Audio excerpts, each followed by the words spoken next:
Halo, nama saya Kiran Malada. Nama saya Gabriel Jonathan Enrico. Nama saya Livia Tanjung. Halo, saya Regina Fausin dan sekarang kelompok kami akan menjelaskan tentang kawasan perdagangan bebas tenaga kerja lintas negara ASEAN. Perhimpunan Bangsa-Bangsa Asia Tenggara Pembara atau yang lebih terkenal dengan sebutan Association of Southeast Asian Nations ASEAN yang merupakan sebuah organisasi geopolitik dan ekonomi di negara-negara di kawasan Asia Tenggara yang didirikan di Bangkok 8 Agustus 1967 berdasarkan deklarasi pembara ini oleh Indonesia, Malaysia, Filipina, Singapura, dan Thailand. Organisasi ini bertujuan untuk meningkatkan pertumbuhan ekonomi, kemajuan sosial, dan pengembangan kebudayaan di negara-negara anggotanya, memajukan perdamaian dan kestabilan di tingkat regional, serta meningkatkan kesempatan untuk membahas perbedaan di antara anggotanya dengan damai. Prinsip-prinsip utama ASEAN adalah sebagai berikut: menghormati kemerdekaan, kedaulatan, kesamaan, integritas wilayah nasional dan identitas nasional negara. Hak untuk setiap negara memimpin kehadiran nasional bebas daripada campur tangan koersi pihak luar. Tidak mencampuri urusan dalam negeri sesama anggota negara. Menyelesaikan perbedaan atau perdebatan dengan damai. Menolak penggunaan kekuatan yang mematikan. Kerjasama efektif antara anggota. Prinsip-prinsip dasar tersebut meliputi menghormati kemerdekaan, kedaulatan, kesetaraan, integritas wilayah, dan identitas nasional seluruh negara ASEAN. Berkomitmen dan tanggung jawab segala kolektif dalam meningkatkan perdamaian, keamanan, dan kemakmuran regional. Menolak agresi dan ancaman atau penggunaan kekuatan atau tindakan lainnya dalam cara yang tidak sesuai dengan hukum internasional. Ketergantungan pada penyelesaian damai sengketa. Tidak campur tangan dalam urusan internal negara anggota ASEAN. Sekarang ASEAN beranggotakan semua negara di Asia Tenggara. Berikut ini adalah negara-negara anggota ASEAN. Filipina, Indonesia, Malaysia, Singapura, Thailand merupakan negara pendiri ASEAN. Brunei Darussalam bergabung pada tanggal 7 Januari 1984. Vietnam bergabung pada tanggal 28 Juli 1995. Laos dan Myanmar bergabung pada waktu yang sama, yaitu 23 Juli 1997. Kamboja bergabung pada 30 April 1999. Perluasan keanggotaan ini mengingat kepentingan geografis, ekonomi, dan politik yang strategis. Sejak beberapa tahun belakangan ini, ASEAN telah mencoba menjajaki perluasan anggota kepada negara-negara tetangga di sekitar ASEAN. Berikut ini adalah daftar perluasan negara keanggotaan ASEAN: Bangladesh, Palau, Papua Nugini, Republik Tiongkok atau Taiwan, Timur Leste. Sejarah ASEAN didirikan oleh 5 negara pendiri, yakni Indonesia, Malaysia, Filipina, Singapura, dan Thailand, di Bangkok pada tanggal 8 Agustus 1967 melalui deklarasi Bangkok. Menteri Luar Negeri penandatanganan deklarasi Bangkok kala itu ialah Adam Malik dari Indonesia, Narcisco Ramos Filipina, Tun Abdul Razak dari Malaysia, S. Rajaratnam Singapura, dan Tanat Koman dari Thailand. Isi deklarasi Bangkok adalah sebagai berikut: mempercepat pertumbuhan ekonomi, kemajuan sosial, dan perkembangan kebudayaan di kawasan Asia Tenggara, meningkatkan perdamaian dan kestabilan regional, meningkatkan kerjasama dan saling membantu untuk kepentingan bersama dalam bidang ekonomi, sosial, teknik, ilmu pengetahuan, dan administrasi, memelihara kerjasama yang erat di tengah-tengah organisasi regional dan internasional yang ada, meningkatkan kerjasama untuk memajukan pendidikan, latihan, dan penelitian di kawasan Asia Tenggara. Lalu meskipun keanggotaan belum terpenuhi, kerjasama ini tidak hanya mencakup di bidang ekonomi saja, tetapi juga ilmu pengetahuan, teknologi, kebudayaan, dan informasi, pembangunan, serta keamanan dan kerjasama tradisional yang lainnya. ASEAN menghadapi pandemi COVID-19. Menghadapi dampak COVID-19, ASEAN membangun kerjasama antara negara anggota dengan mitra bicara di bidang kesehatan, ekonomi, maupun pariwisata. Berbagai pertemuan telah dilakukan sejak Februari 2020 telah menghasilkan beberapa strategi yang telah dilakukan dan akan dijalankan oleh negara-negara ASEAN. Sejak pandemi COVID-19 muncul pada awal Januari 2020 lalu, tidak satu pun negara ASEAN yang luput dari kasus virus corona. Berdasarkan data Worldometers per 17 Juli 2020, negara Indonesia tercatat sebagai negara dengan kasus COVID terbanyak dibanding negara-negara lain di kawasan ASEAN. Berikut datanya. Menghadapi kasus-kasus COVID-19 tersebut, ASEAN akan saling bersinergi untuk menekan dampak buruk yang terjadi. Kerjasama dilakukan melalui mekanisme ASEAN dan ASEAN Plus 3, hingga kerjasama dengan organisasi lainnya. Kerjasama yang membahas beberapa hal yaitu dalam bidang mitigasi di bidang kesehatan, bidang ekonomi, serta langkah-langkah di bidang pariwisata dan perdagangan. Dalam mitigasi dalam bidang kesehatan ini ada 3, yaitu ASEAN Emergency Operation Center Network for Public. Itu memberikan perkembangan harian terkait situasi dan perubahan teknis COVID-19 kepada setiap negara ASEAN di website ASEAN. ASEAN Risk Assessment dan Risk Communication Center menegaskan pentingnya komunikasi risiko dalam pengolahan kedaulatan kesehatan publik. ASEAN Plus 3 Pharmaceutical Industry Network, perkembangan protokol kesehatan ASEAN dalam menghadapi era new normal, dan persiapan perkembangan platform informasi untuk publik ASEAN Portal for Public Health Emergency. Mitigasi dalam bidang stimulus ekonomi. Pandemi COVID ini juga berdampak pada ekonomi negara-negara ASEAN. Negara-negara ASEAN juga merespon dengan berbagai kebijakan ekonomi. Hingga akhir Juli 2020, kebijakan ASEAN dalam dampak pandemi COVID terhadap ekonomi telah dibagi atau dirangkum dalam 3 kelompok, yaitu stimulus ekonomi, kebijakan moneter dan fiskal, serta kebijakan perdagangan.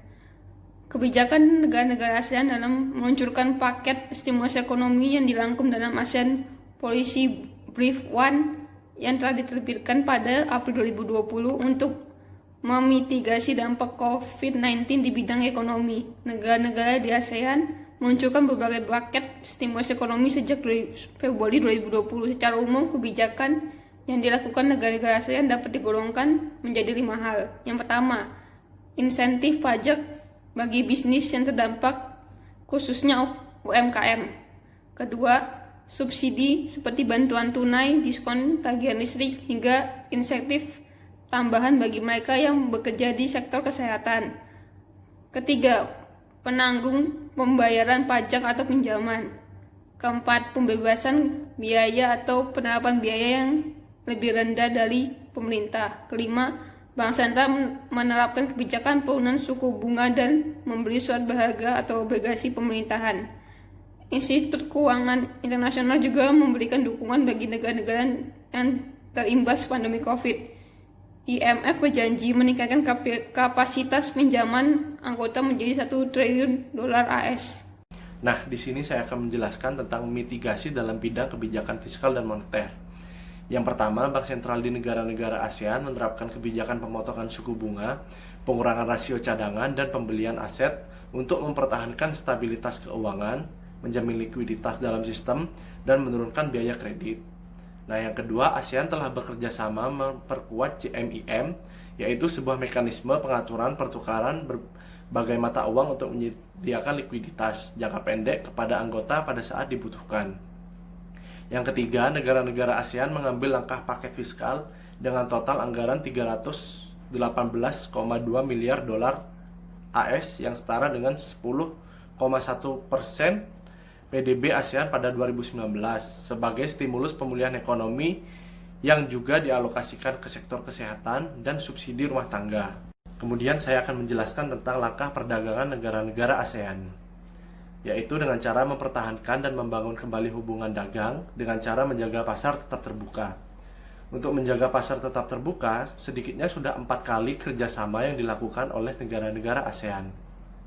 Nah, di sini para menteri ekonomi ASEAN menerbitkan pernyataan bersama tentang penguatan ketahanan ekonomi ASEAN dalam merespon pandemi COVID-19 pada 10 Maret 2020.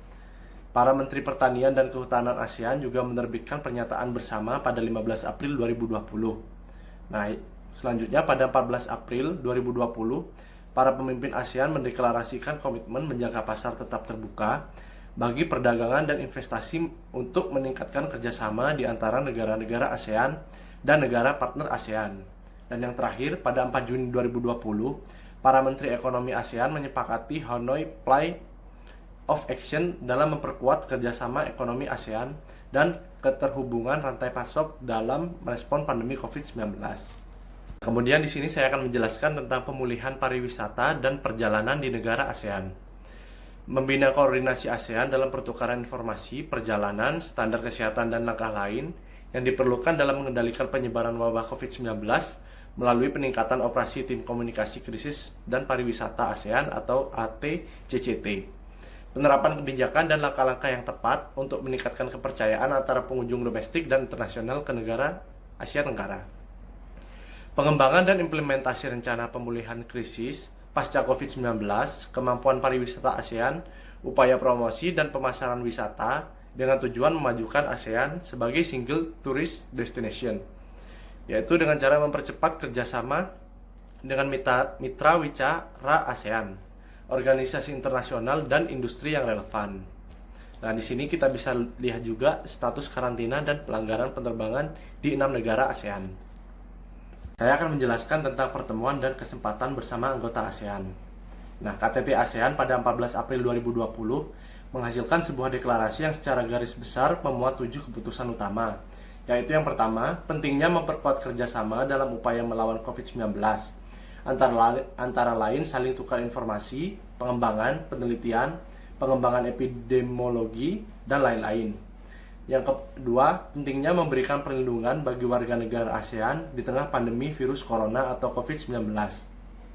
Kemudian yang ketiga, memperkuat komunikasi publik dan pentingnya upaya untuk memerangi stigmatisasi dan diskriminasi.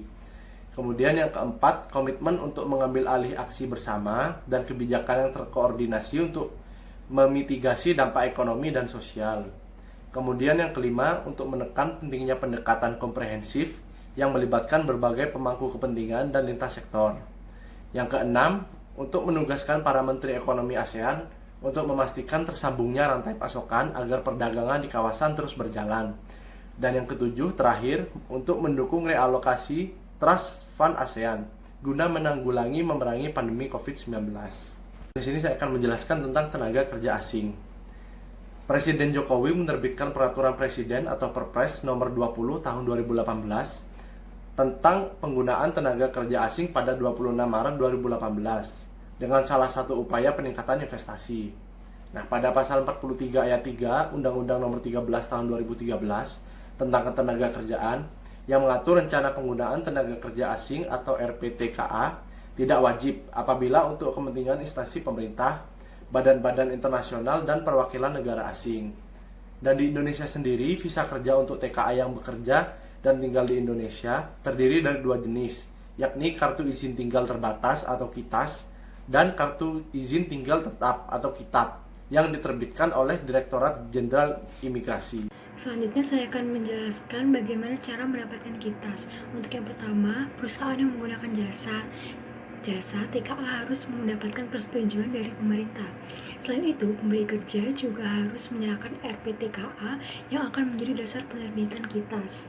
Kedua, perusahaan harus mendapatkan rekomendasi visa dan izin menggunakan tenaga kerja asing. Pemberi kerja harus mendapatkan izin visa tinggal terbatas atau VITAS atau surat rekomendasi dari Badan Koordinasi Penanaman Modal atau BKPM. Yang ketiga, TKA mulai memenuhi seluruh syarat dan ketentuan untuk mendapatkan KITAS. Dokumen yang harus disiapkan untuk mendapatkan KITAS mencapai 19 dokumen yang terdiri dari 13 dokumen berasal dari pemberi kerja dan 6 dokumen dari TKA. Secara keseluruhan, waktu yang dibutuhkan untuk mendapatkan KITAS mencapai 2-3 bulan. Selanjutnya saya akan membahas apabila Indonesia dibandingkan dengan negara Singapura dan Thailand, maka Indonesia memiliki proses perizinan yang lebih rumit daripada kedua negara tersebut. Indonesia juga memiliki rasio perbandingan TKA paling kecil dibandingkan dengan Thailand dan Singapura. Hal ini terlihat seperti pada tabel, yaitu Singapura sebesar 37,41 Thailand 3,01%, Indonesia 0,05%. TKA yang berada di Indonesia biasanya ditempatkan untuk bekerja di daerah Jawa Barat, Jawa Tengah, dan ada yang lintas provinsi. Mereka menempati sejumlah posisi strategis mulai teknisi, manajer, direktur hingga komisaris pabrik. Berdasarkan data Disnaker, sejak akhir Desember 2018, jumlah TKA yang diizinkan masuk ke Jawa Tengah dan sekitarnya yaitu untuk negara Malaysia 563 orang, Filipina 525 orang, Singapura 266 orang, dan negara lainnya 2621 orang. Selanjutnya, rata-rata upah TKA di Indonesia sebesar 174 per bulan US dollar. Angka ini lebih tinggi dari rata-rata upah TKA di Kamboja yang besarnya itu 121 per bulan US dollar. Namun rata-rata upah TKA di Indonesia kalah dengan negara-negara ASEAN, yaitu Vietnam 181 US dollar per bulan, Filipina 204 US dollar per bulan, Thailand 357 US dollar per bulan, Malaysia 506 US dollar per bulan, sedangkan Singapura 609 US dollar per bulan. Selanjutnya di sini saya akan membahas tentang tenaga kerja Indonesia atau bisa disingkat dengan TKI. TKI merupakan sebutan bagi warga negara Indonesia yang bekerja di luar negeri seperti Malaysia, Timur Tengah, Taiwan, dan Australia dalam hubungan kerja untuk jangka waktu tertentu dengan menerima upah. Lalu mengapa sih kita mengirimkan tenaga kerja ke luar negeri? Karena di sini banyak sekali dampak positifnya, yaitu dampak positif dari pengiriman TKI.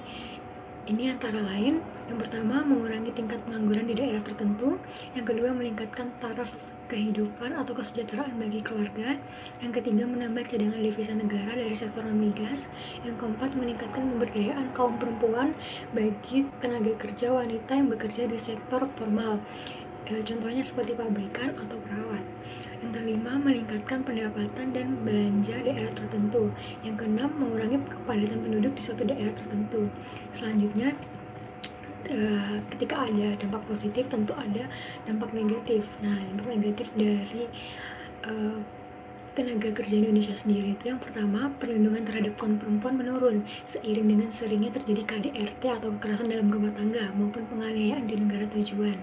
Yang kedua, keluarga inti terpisah karena ayah atau ibu bekerja di tempat yang jauh sehingga kurang komunikasi.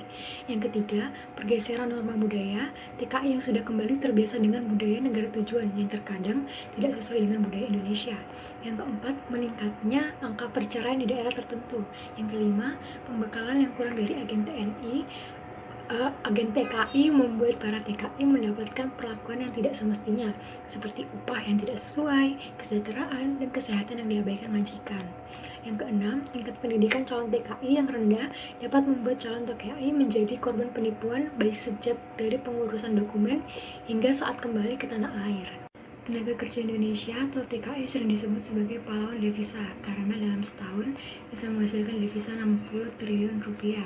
Tetapi dalam kenyataannya, TKI menjadi ajang pungli bagi para pejabat dan agen terkait. Bahkan di Bandara Soekarno-Hatta, mereka disediakan terminal sendiri, yaitu Terminal 3, yang terpisah dari terminal penumpang umum. Pemisahan ini beralasan untuk melindungi TKI, tetapi juga menimbulkan pungli, termasuk pungutan liar yang resmi seperti pungutan Rp25.000 berdasarkan surat Manakertans nomor 437. Bagi TKI yang pulang melalui Terminal 3, wajib membayar uang jasa pelayanan Rp25.000. Saat ini pungutan ini sudah dilarang. Syarat jadi pekerja migran. Syarat jadi pekerja migran menurut UU nomor 18 tahun 2017 juga menyebutkan bahwa syarat menjadi TKI atau PMI dalam pasal 5 disebutkan setiap pekerja migran Indonesia yang akan bekerja ke luar negeri harus memenuhi persyaratan seperti yang pertama, usia minimal 18 tahun, yang kedua memiliki kompetensi, yang ketiga sehat jasmani dan rohani, yang keempat terdaftar dan memiliki nomor kepesertaan jaminan sosial, yang kelima memiliki dokumen lengkap yang dipersyaratkan. TKI ilegal adalah pekerja migran yang tidak memenuhi kelima syarat di atas. UU Perlindungan PMI juga menegaskan setiap calon PMI dan pekerja migran berhak yang pertama mendapatkan pekerjaan di luar negeri dan memilih pekerjaan sesuai dengan kompetensinya. Yang kedua, memperoleh akses peningkatan kapasitas diri melalui pendidikan dan pelatihan kerja. Yang ketiga, memperoleh informasi yang benar mengenai pasar kerja, tata cara penempatan, dan kondisi kerja di luar negeri. Yang keempat, memperoleh pelayanan yang profesional dan manusiawi, serta perlakuan tanpa diskriminasi selama pada saat sebelum bekerja, selama bekerja, dan setelah bekerja. Yang kelima, menjalankan ibadah sesuai dengan agama dan keyakinan yang dianut. Yang keenam, memperoleh upah sesuai dengan standar upah yang berlaku di negara tujuan dan atau kesepakatan kedua negara atau perjanjian kerja. Yang ketujuh, memperoleh perlindungan dan bantuan hukum atas tindakan yang dapat merendahkan harkat dan martabat sesuai dengan peraturan perundang-undangan di Indonesia dan di negara tujuan. Yang kedelapan, memperoleh penjelasan mengenai hak dan kewajiban sebagaimana tertuang dalam perjanjian kerja, memperoleh akses berkomunikasi. Yang kesembilan, menguasai dokumen perjalanan selama bekerja, berserikat dan berkumpul di negara tujuan sesuai dengan ketentuan peraturan perundang-undangan yang berlaku di negara tujuan. Nomor 10, memperoleh jaminan perlindungan keselamatan dan keamanan kepulangan pekerja migran Indonesia ke daerah asal. Yang ke-11, memperoleh dokumen dan perjanjian kerja calon pekerja migran Indonesia dan atau pekerja migran Indonesia. Selanjutnya, selain hak, setiap pekerja migran Indonesia juga mempunyai kewajiban, yaitu yang pertama, menaati peraturan perundang-undangan baik dalam negeri maupun di negara tujuan. Yang kedua, menghormati adat istiadat atau kebiasaan yang berlaku di negara tujuan. Yang ketiga, menaati dan melaksanakan pekerjaannya sesuai dengan perjanjian kerja. Dan yang keempat, melaporkan kedatangan, keberadaan, dan kepulangan pekerja migran Indonesia kepada perwakilan Republik Indonesia di negara tujuan penempatan. Yang kelima, selanjutnya ada dokumen wajib yang dimiliki oleh TKI. Yang pertama yaitu adalah KTP, yang kedua kartu keluarga, yang ketiga ijazah terakhir, yang keempat izin dari orang tua, yang kelima adalah lulus pelatihan di agen PPTKIS, dan yang kelima adalah paspor. Nah, saya akan menjelaskan caranya mendapatkan pekerjaan di luar negeri dengan aplikasi BNP2TKI. Pertama, sesudah Anda masuk ke berandanya BNP2TKI, silakan Anda scroll ke bawah. Di situ ada poin Jobs Info. Klik pada Jobs Info-nya. Lalu, tampilan akan seperti ini. Kemudian, silakan Anda memilih ingin posisi pekerjaan seperti apa dan di negara mana yang Anda ingin bekerja. Lalu akan muncul berbagai pilihan. Klik salah satu yang membuat Anda tertarik. Lalu tampilannya akan seperti ini. Di situ terlihat keterangan seperti gaji yang diterima, lamanya jam bekerja, dan lain-lain. Lalu untuk mengetahui apakah agen itu bisa dipercaya, silakan Anda membuka web Pantau PJTKI. Setelah dibuka, kemudian masukkan nama agen yang ingin dipantau. Apabila belum ada penilaian seperti ini, Anda bisa mencari di web resmi agen tersebut. Biasanya agen ini memiliki halaman Facebook. Anda juga bisa melihat lewat Facebook tersebut. Apabila Anda merasa kurang yakin dengan agen tersebut, hindari saja dan coba cari agen lain. Sama halnya seperti kita ingin membeli barang online kan, harus dicek dulu apakah dapat dipercaya apa tidak. Kasus tenaga kerja di Indonesia. Ini terjadi di Malaysia. Seorang wanita Malaysia dihukum karena menyerang pekerja rumah tangga Indonesianya dengan pisau dapur, pel lantai baja, gantungan baju, dan payung pada 21 Juni 2016. Suyanti Sutrinso, umur 19 tahun, menderita beberapa luka di mata, tangan, kaki, dan organ dalam. Dia juga menderita tulang belikat yang patah, luka di paru-paru kanannya, gumpalan darah di dekat otaknya, dan patah tulang pipi. Baru pada 15 Maret 2018, Rosita, pelaku 44 tahun ini, dihukum dengan denda sebesar Rp20.000 atau sekitar 70 juta rupiah dan penjara selama 5 tahun. Setelah mengaku bersalah atas dakwaan yang diamandemen, yaitu menyebabkan luka parah dengan senjata atau alat berbahaya. Di sini terlihat masih banyak tenaga kerja Indonesia yang kurang akan pendidikan dan mengakibatkan menipisnya peluang mereka untuk mendapatkan pekerjaan yang lebih baik. Seperti yang terlihat dalam bagian di bawah ini. Pekerjaan asisten rumah tangga adalah yang paling tinggi dikirim untuk bekerja di luar negeri. Penempatan PMI berdasarkan negara terbanyak adalah di Malaysia. Penyebab banyak TKI yang bekerja di Malaysia salah satunya adalah bahasa Malaysia yang tidak jauh berbeda dengan Indonesia. Kemudian upah minimum di Malaysia adalah sekitar Rp1.200 atau sekitar Rp4 juta per bulan, yang mana hampir sama dengan upah minimum Indonesia Jakarta senilai Rp4.267.000 per bulan. Tetapi biaya hidup di Malaysia lebih kecil dibanding Indonesia. Misalnya, kita bisa mendapatkan satu porsi ayam seharga Rp1 atau kalau dirupiahkan senilai Rp3.000 saja. Sedangkan di Indonesia, saya belum menemukan nasi ayam seharga Rp3.000. Berikut adalah bagan pengaduan PMI. Jumlah pengaduan PMI terbanyak ada pada negara Malaysia, yang mana Malaysia adalah negara yang mempunyai PMI terbanyak.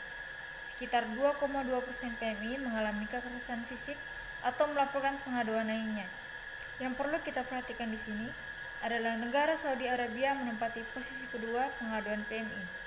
Padahal berdasarkan penempatan PMI, Saudi Arabia berada di posisi ke-6 dengan total 482 PMI. Kemudian jumlah pengaduannya sebesar 121. Ini berarti 25% PMI mengalami kekerasan atau melaporkan pengaduan lainnya. Pemerintah sebaiknya tidak mengirim lagi tenaga kerja di negara-negara yang melakukan kekerasan terhadap PMI. Pengaduan yang dilakukan oleh PMI pasti ada faktor seperti PMI yang kurang baik dalam bekerja, keterbatasan bahasa, dan lain-lain. Tapi bukan berarti tindakan kekerasan fisik dapat dibenarkan.